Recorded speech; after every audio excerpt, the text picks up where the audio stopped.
अब आप ये देखिए कि जब हमारे देश में कोविड वैक्सीन के साइड इफेक्ट्स पर इतनी चर्चा हो रही है, लोग घबरा रहे हैं, एक दूसरे से बात कर रहे हैं और हमारे देश के नेता भी इस पर इतनी राजनीति कर रहे हैं, ऐसे में मिलावटी मसालों, मिलावटी दूध, मिलावटी मीट और मिलावटी दवाइयों के साइड इफेक्ट्स की कोई बात नहीं कर रहा और ना ही चुनावों में इस जानलेवा मिलावट की कोई चर्चा हो रही है। आप दिन रात मिलावटी खाना खा रहे हैं, मिलावटी मसाले, मिलावटी दूध, मिलावटी पनीर, आप मिलावटी तेल में बना हुआ खाना।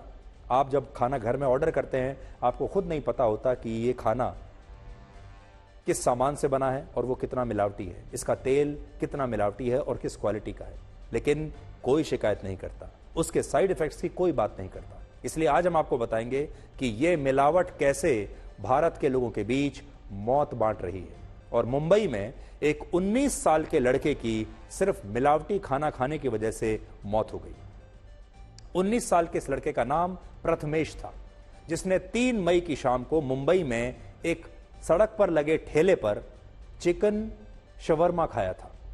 लेकिन अगले दिन सुबह इस लड़के की तबीयत बिगड़ गई और इसके 2 दिन के बाद इलाज के दौरान इस लड़के की मृत्यु हो गई। इस लड़के के अलावा जिन और लोगों ने मुंबई के इसी ठेले पर 3 मई को यही चिकन शवरमा खाया था, उनकी भी तबीयत उसी दिन रात को अचानक खराब हो गई थी। लेकिन ये लोग किस्मत वाले थे और ये बाद में ठीक हो गए थे, जबकि 19 साल के इस लड़के की तबीयत 7 मई तक काफी खराब रही और बाद में इस लड़के की मृत्यु हो गई, उसने दम तोड़ दिया।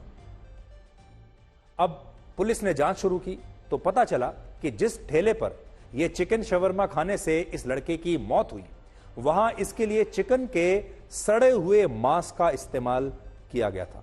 मैं फिर आपको बता रहा हूं, ध्यान से सुनिएगा, चिकन के सड़े हुए मीट का इस्तेमाल किया गया था, जिसके पुलिस ने सैंपल्स ले लिए और जांच उनकी शुरू कर दी है।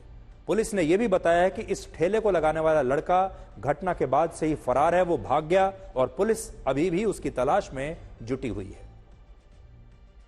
यहाँ पे जितने भी फेरी वाले हैं वो कहीं ना कहीं किसी ना किसी को भाड़ा देके या हफ्ता देके ये जो धंधा चला रहा है, गलत तरीके से कुछ भी खाना बेच रहा है लोगों को, ये सब कहीं ना कहीं पे रुकना चाहिए और प्रशासन ने इन पे सब पे कार्रवाई करनी चाहिए। तो हमको पता भी नहीं हो किस तरह का ऑयल यूज करते हैं, वो मोइनियोस तेल हो गया और चिकन हो गया, किस तरह का यूज करते हैं या सड़ा हुआ रहता है, तो उसकी वजह से वो फूड पॉइजनिंग वो लड़के को हो गया, जिसकी वजह से वो आईसीयू में भी था और कल सडनली डेथ हो गया, उसको डेथ डिक्लेयर कर दिया था। अभी पोस्टमार्टम रिपोर्ट आएगी, वो बताएंगे।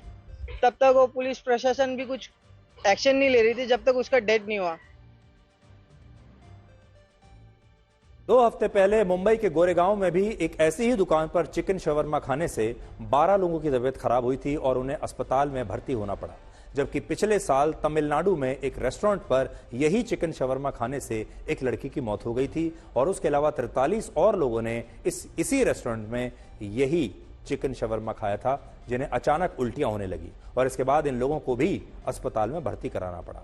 यहां बात सिर्फ एक चिकन खाने की नहीं है। पिछले 2 वर्षों में देश में कम से कम 14 लोगों की मौत हो चुकी है, जिन्होंने बाहर किसी रेस्टोरेंट पर, ढाबे पर या किसी ठेले पर नॉन वेजिटेरियन फूड आइटम खाया। और ये मौतें शायद इसलिए हुई क्योंकि इन फूड आइटम्स में जानवरों का सड़ा हुआ मांस इस्तेमाल हो रहा था, जिसे हम वेस्ट मीट कहते हैं। ये बात जानकर और भी आपको हैरानी होगी कि हमारे देश में लोग बाहर खाना खाकर अक्सर अपनी जान या तो गंवा रहे हैं या फिर उनकी तबीयत खराब हो रही है। इसी साल पंजाब के पटियाला में एक 10 साल की बच्ची अपने जन्मदिन पर अपना बर्थडे केक खाने के बाद उसकी मौत हो गई। उसने ये केक ऑनलाइन ऑर्डर किया था और ऑनलाइन ऑर्डर करने के बाद जो बर्थडे केक आया, उसे खाकर इस बच्ची की मौत हो गई। जबकि फरवरी में तेलंगाना में 2 लोगों ने बाहर से चिकन खरीदकर खाया, जिसके बाद इन दोनों की मौत हुई। और पिछले साल दिसंबर महीने में केरल की एक नर्स की बाहर एक रेस्टोरेंट में खाना खाने के बाद मौत हो गई थी। और ये सारी वो घटनाएं हैं जिनमें पुलिस तक शिकायत पहुंची है। अभी न जाने कितनी ऐसी घटनाएं होती हैं जिनके बारे में आप शिकायत ही नहीं करते। आपने अक्सर अपने साथ भी देखा होगा, आप बाहर जाते हैं, बाहर का खाना खाते हैं, आपकी तबीयत खराब हो जाती है, अगले दिन आप दवाई लेते हैं, 2-3 दिन में ठीक हो जाते हैं। कोई पूछता है तो कहते हैं मैंने कल बाहर रात में खाना खा लिया, उसकी वजह से तबीयत खराब हो गई। लेकिन आप शिकायत कभी नहीं करते।